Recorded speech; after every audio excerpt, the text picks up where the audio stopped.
Merci, monsieur l'ambassadeur. J'avais un mot d'excuse du président de la République lui-même, donc je n'ai pas fait l'école buissonnière. Mesdames et messieurs, chers amis, je suis très heureuse d'être parmi vous ce soir et je vous remercie d'avoir accepté l'invitation de monsieur l'ambassadeur. À vous voir aussi nombreux, je confirme avec joie ce dont je ne doutais pas. Il en faudrait bien plus qu'une panne massive d'accès à Internet pour mettre à mal les liens profonds qui nous unissent. Je suis venue à Alger pour l'inauguration du Salon international du livre d'Alger, le SILA, et laissez-moi vous dire ce soir combien la France est fière d'être pour la première fois l'invité d'honneur de cette 20e édition. C'est le signe manifeste d'une relation toujours plus étroite entre nos deux pays, et je suis heureuse qu'elle se renforce en particulier à travers la culture. Pour ce 20e anniversaire du SILA, premier salon du livre du continent et premier salon du monde arabe, il faut le rappeler, de nombreux auteurs, intellectuels et éditeurs français ont fait le déplacement à l'invitation de son commissaire, Amidou Messaoudi. Qu'il me soit permis ce soir de les saluer, de les remercier. Beaucoup d'entre eux sont parmi nous aujourd'hui. Merci à Laurent Godet, Mathias Sénard, Philippe Vasset, tous ne sont pas là ce soir, mais ils vont arriver, Olivier Barrault ou Caril Ferret, de venir représenter la création littéraire française dans toute sa diversité. Merci à Benjamin Stora, dont les liens intellectuels et affectifs avec l'Algérie sont connus de tous.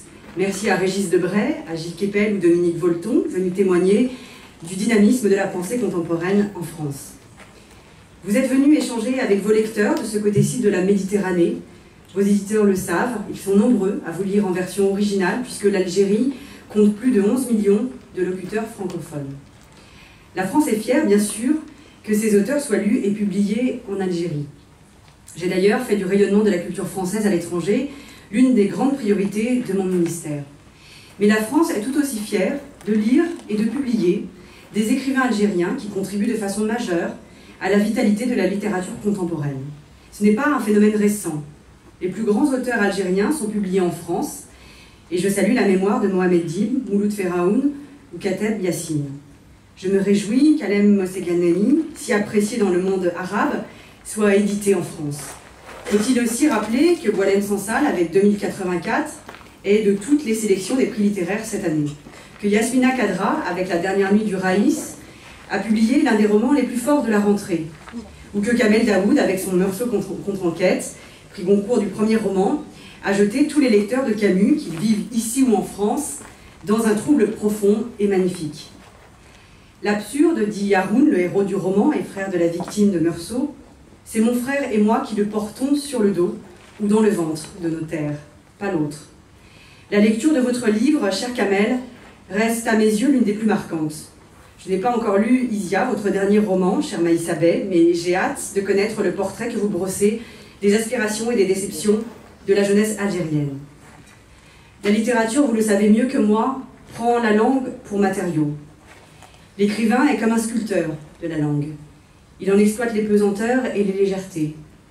Il explore les chemins qui lui sont propres à chaque idiome.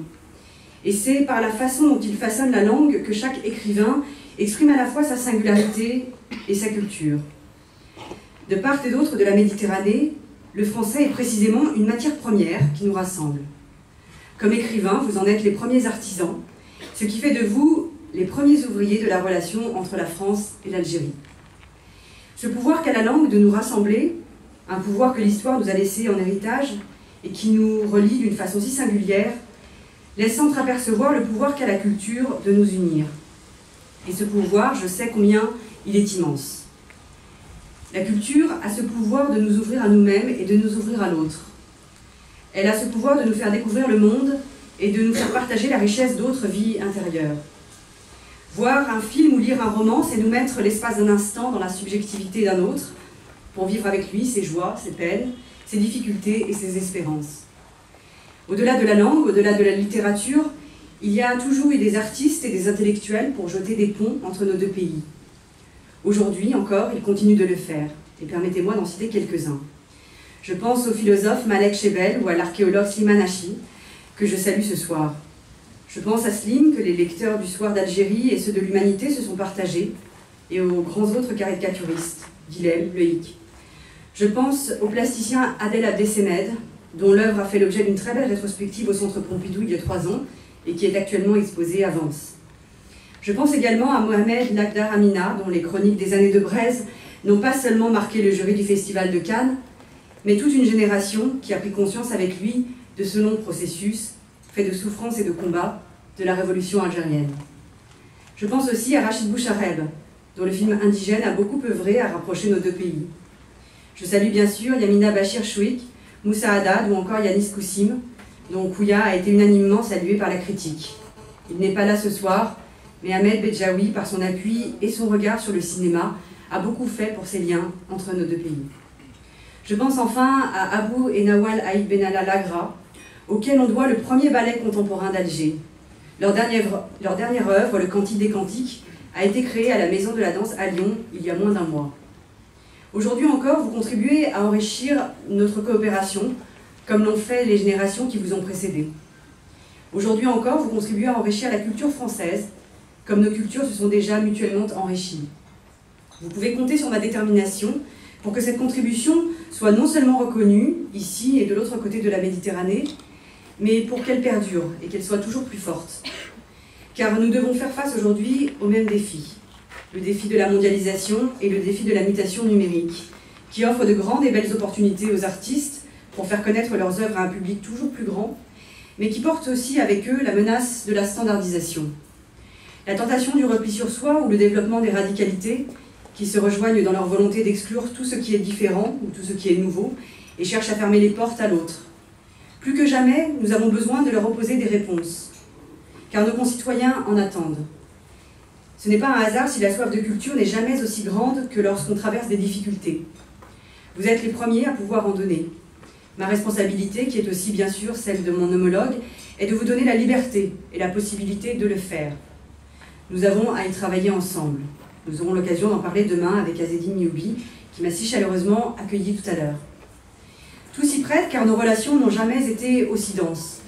Parmi tous les chantiers qui nous occupent, il y a bien entendu notre coopération en matière de livres et d'édition. Nos centres nationaux du livre, que dirigent Hassan Bendif et Vincent Monadé, ont signé un accord en décembre dernier. Nos bibliothèques nationales ont fait de même, en particulier pour la conservation des fonds anciens. Je souhaite aussi, tout comme mon homologue, que nous soutenions davantage la traduction de l'arabe vers le français pour continuer de mieux faire connaître la littérature algérienne contemporaine.